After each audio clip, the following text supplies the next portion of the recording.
शिवानी बड़े जोर शोर से कॉलेज के मंच पर भाषण देकर सबकी वाहवाही लूट रही थी।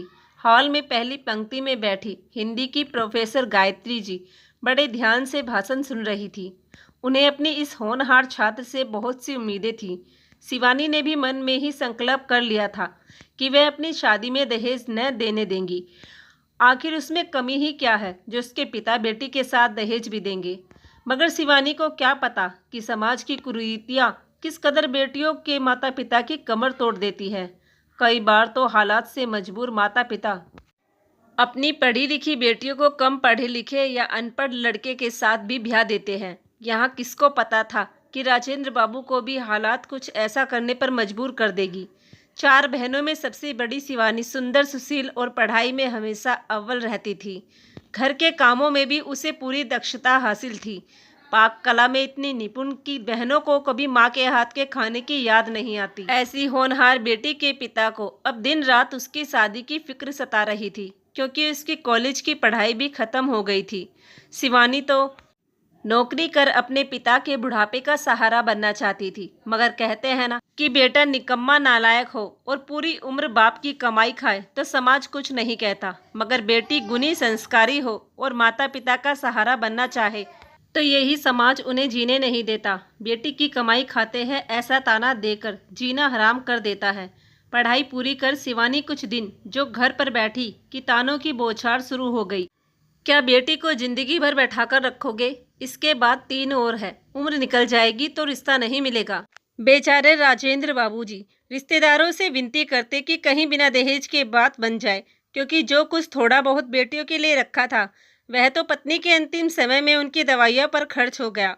अब तो जो कुछ उनके बुढ़ापे की पूंजी थी वह ये बेटियां ही थी। बूढ़े मन को एक उम्मीद यह भी रहती थी कि बड़ी बेटी के विवाह के बाद उन्हें दामाद के रूप में एक बेटा मिल जाए तो बाद में उनका और उनकी बेटियों का सहारा बने।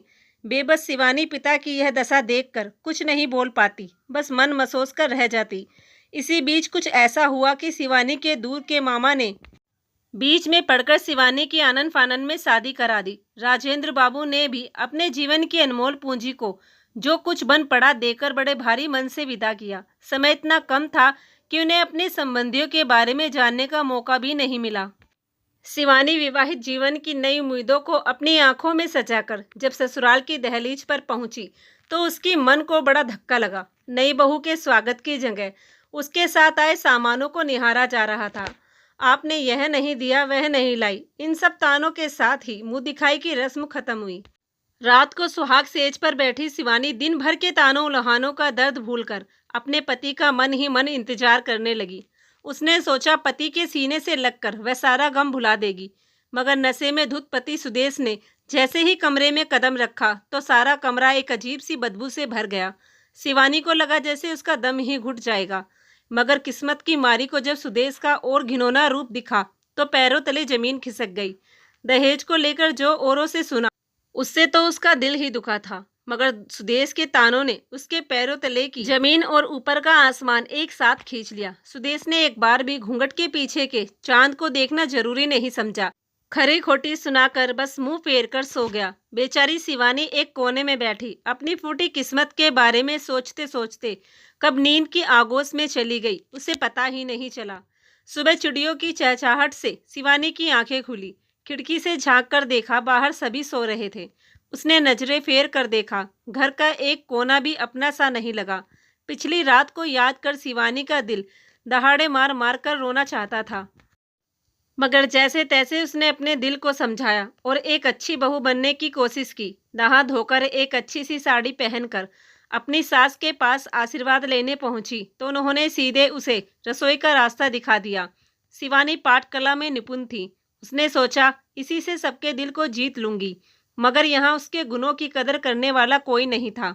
शिवानी के सामने उसके बने खाने में मीन मेख निकालते और उसके रसोई से जाते ही सब चट कर जाते।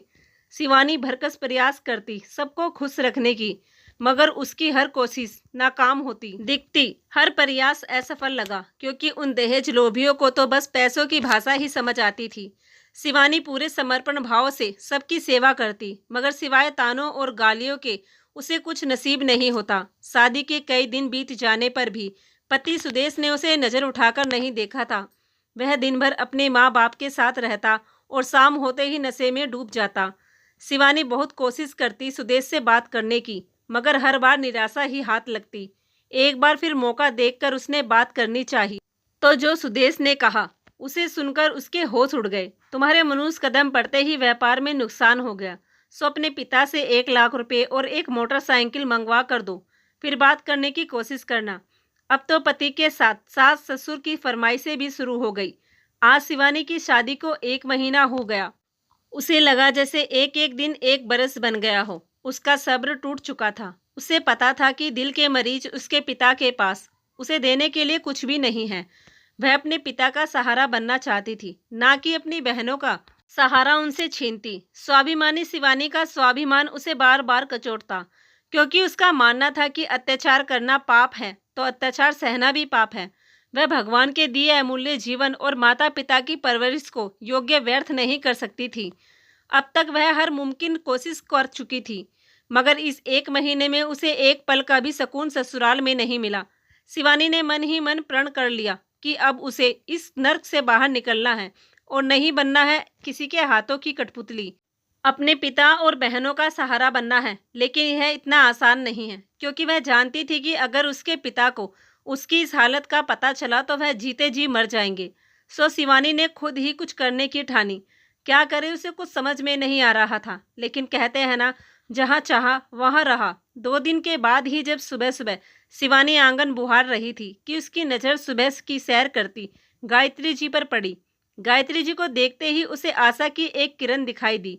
पूरे दिन शिवानी कुछ सोचती रही और रात को मौका देखकर अपनी सारी आप बीती एक पत्र में लिखकर सुबह होने का इंतजार करने लगी।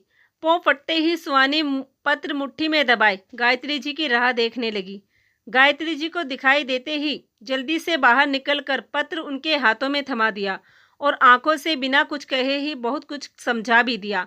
गायत्री जी एक नज़र में ही अपने कॉलेज की होनहार छात्र के हालात को पहचान लिया। गायत्री जी बहुत ही ममतामयी थी। ज़्यादा देर न करते हुए उन्होंने शिवानी के ससुराल वालों के खिलाफ पुलिस में रिपोर्ट लिखवाई और पुलिस की मदद लेकर शिवानी को दहेज लोभियों के चुंगल से आज़ाद करा दिया। शिवानी के सास ससुर और पति को पुलिस पकड़कर ले जाने लगी तो शिवानी ने कहा, मैंने आप लोगों को अपना बनाने की बहुत कोशिश की, लेकिन आप लोग मेरे प्यार के काबिल नहीं थे।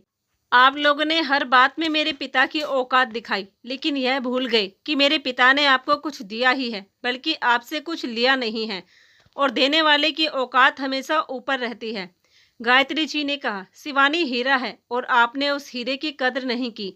अगर आप दहेज के पीछे ना भागकर शिवानी के गुणों को देखते तो शायद आपको दहेज से ज़्यादा उसकी कीमत मिल जाती। अब आप लोग सलाखों के पीछे अपने उस पापों का प्रायश्चित करना। शिवानी की आंखों से आंसू बह रहे थे और वह गायत्री जी के गले लग गई। गायत्री जी ने मौके की नज़ाकत को समझते हुए वह शिवानी के साथ उसके पिता के घर जाकर सबको सारी सच्चाई से अवगत कराया और शिवानी को पढ़कर आगे नौकरी करने में भी उसकी बहुत मदद की। आज शिवानी अपने पैरों पर खड़ी हो गई थी और उस जहन्नुम भरी जिंदगी से उसे छुटकारा मिल गया था। राजेंद्र बाबू को आज अपनी बेटी पर बहुत नाज हो रहा था। आज समाज में हर बहन बेटियों को स्वयं अपनी हिफाजत करनी होगी, तभी वह अपने परिवार तथा समाज की हिफाजत कर सकेगी। हर लड़की को यह हक है कि वह अपना शोषण न होने दे और अपने खिलाफ हो रहे हर अन्याय का पूरी हिम्मत और आत्मविश्वास के साथ मुकाबला करे, जैसे शिवानी ने किया। दोस्तों, माता पिता को दुनिया समाज की परवाह न करते हुए अपनी बच्चियों को अपने पैरों पर खड़ा होने में मदद करनी चाहिए, ताकि वह इस काबिल हो सके कि किसी भी तरह के अत्याचार का पूरा जोर विरोध कर सके, और उन्हें ऐसे संस्कार देने चाहिए कि वे अपने खिलाफ हो रहे अत्याचारों के विरुद्ध आवाज़ उठा पाए। तो दोस्तों, शिवानी का फैसला आप लोगों को कैसा लगा, कमेंट में लिखकर ज़रूर बताना। और अगर कहानी पसंद आई हो तो प्लीज़ हमारे चैनल को ज़रूर सब्सक्राइब कर लेना। धन्यवाद।